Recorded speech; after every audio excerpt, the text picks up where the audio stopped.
और इस बीच बड़ी खबर यह कि देश के नए चीफ ऑफ डिफेंस स्टाफ के नाम का ऐलान हो चुका है। लेफ्टिनेंट जनरल अनिल चौहान देश के नए सीडीएस होंगे। सेना में कई अहम पदों पर रह चुके हैं और अब अनिल चौहान के नाम को फाइनल कर दिया गया।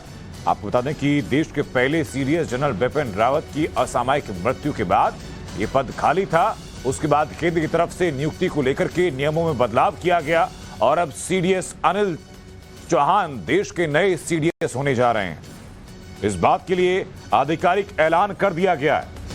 18 मई 1961 में जन्मे लेफ्टिनेंट जनरल अनिल चौहान को, जो कि सबसे पहली कमीशन थी 11 गोरखा राइफल्स में 1981 में, और अब उनको देश के नए सीडीएस का दारोमदार सौंपा गया। ये बड़ी खबर बता रहे हैं आपको। और लेफ्टिनेंट जनरल रहते हुए उन्होंने नॉर्थ ईस्ट में कमांड संभाली है और इसके साथ साथ कई और अहम पदों पर भारतीय सेना में अपने कर्तव्यों का निर्वहन करते हुए रिटायरमेंट लिया। और अब अनिल चौहान के प्रोफाइल को एकदम उपयुक्त पाया गया सीडीएस के पद पर आसीन करने के लिए। हमारे सहयोगी शिवानी शर्मा लगातार हमारे साथ बनी हुई है। शिवानी, सीडीएस के पद जो लंबे वक्त से खाली था, अब लेफ्टिनेंट जनरल अनिल चौहान के तौर पर उनकी नियुक्ति हो चुकी है।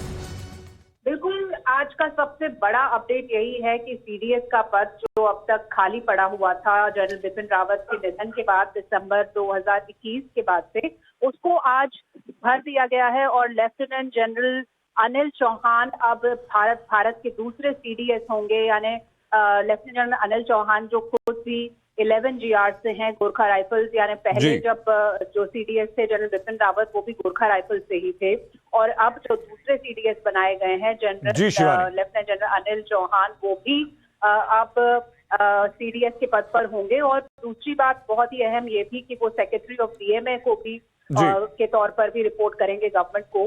तो 2 पद अभी दिए गए हैं जनरल अनिल चौहान को, और बहुत जरूरी माना जा रहा था क्योंकि पिछले कई महीनों से ये जो पद था, ये बीते लगभग 9 महीनों से ये अहम पद खाली था। बहुत बहुत शुक्रिया शिवानी शर्मा आपका हमको जोड़ने के लिए।